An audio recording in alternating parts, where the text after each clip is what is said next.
श्री शिवाय नमस्तुभ्याम, हर हर महादेव। तो कैसे हैं आप सब। देखिए, आज का ये वीडियो अब सभी लोगों के लिए बहुत ही ज़्यादा खास और विशेष होने वाला है।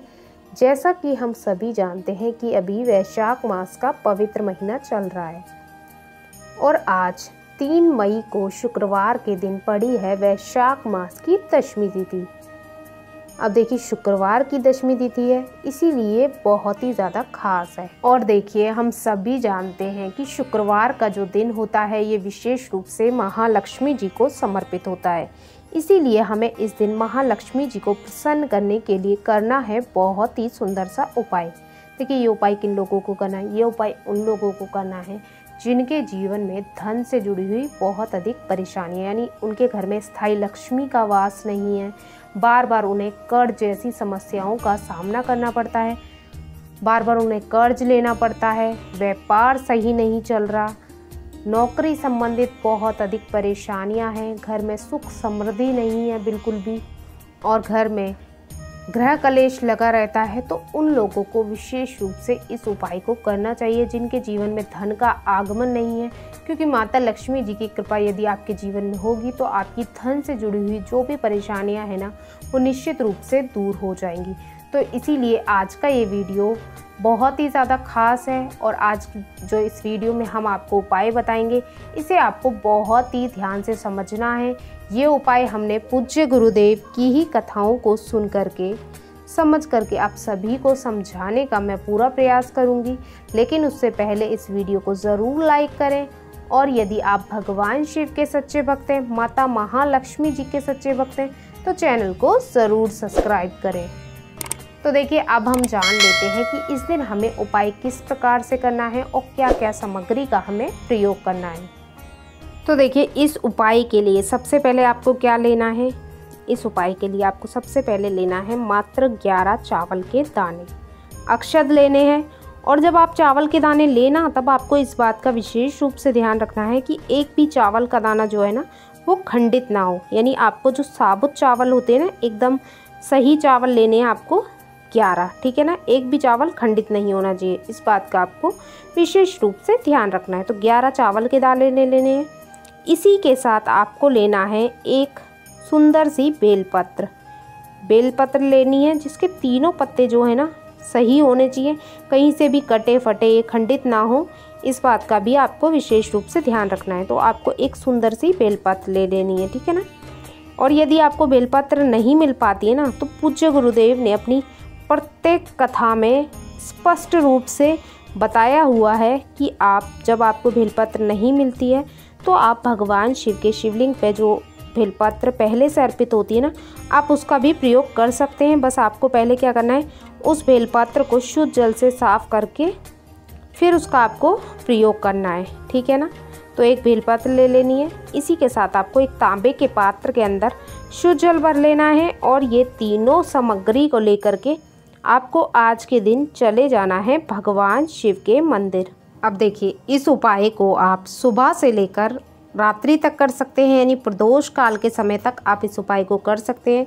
जब आपकी इच्छा हो तब आप इस उपाय को कर लें। तो देखिए, आप भगवान शिव के मंदिर आ गए। अब आपको क्या करना है, आपको ये समझना है।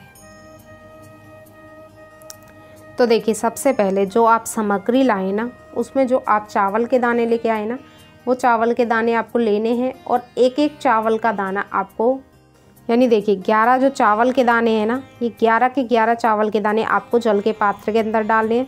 और जब आप डालोगे तब आपको श्री शिवाय नमस्तुभ्यम मंत्र का जाप करते हुए 11 जो चावल के दाने हैं वो आपको जल के पात्र के अंदर डाल देने हैं।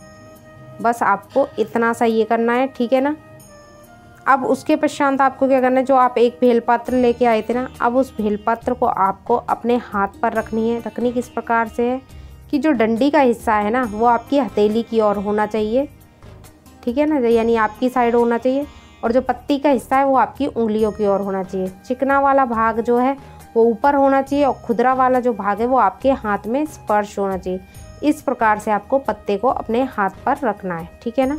तो देखिए, इसके पश्चात आपको क्या करना है, जो आपने तांबे के पात्र के अंदर 11 चावल के दाने डाले थे ना, यानी अक्षत डाले थे, अब आपको वो लोटा लेना है, और जो आपने हाथ में जो बेलपत्र ले रखी है ना, उसी के ऊपर आपको ये जल का पात्र रख लेना है, यानी लोटा रख लेना है।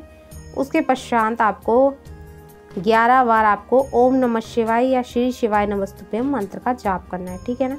तो देखिए अब आपको क्या करना है, अब आपको जो आपने तांबे के पात्र ले रखा है जिसमें आपने 11 चावल के दाने डाले हैं, तो वो जल आपको अब भगवान शिव के शिवलिंग पे समर्पित कर देना है। श्री शिवाय नमस्तुभ्यम मंत्र का जाप करते हुए पूरा 1 लोटा जल आपको समर्पित कर देना है, ठीक है ना।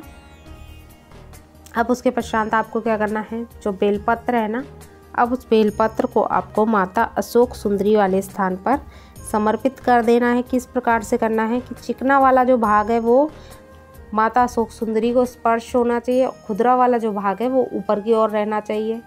साथ ही जो बेलपत्र है वो जलाधारी की ओर होना चाहिए, बेलपत्र की डंडी, और पत्ती का हिस्सा जो है वो होना चाहिए महादेव जी की ओर।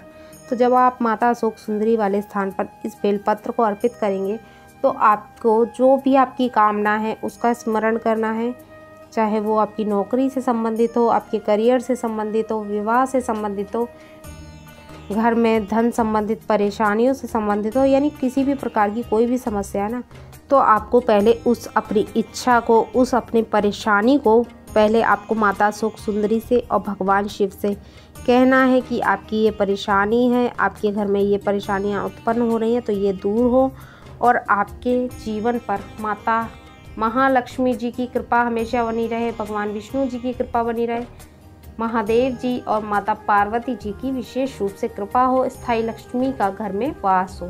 तो इस प्रकार से आपको इस दिन करना है ये सुंदर सा उपाय। जो भी व्यक्ति इस प्रकार से इस दिन ये उपाय करता है तो उस व्यक्ति के जीवन की आधी परेशानियां जो होती हैं वो मात्र इस सुंदर से उपाय को करने से जल्द ही समाप्त हो जाती है। तो बहुत ही खास उपाय है, बहुत ही विशेष उपाय है जो आपको आज के दिन ज़रूर करना चाहिए। तो आज के लिए बस इतना ही। श्री शिवाय नमस्तुभ्याम। हर हर महादेव।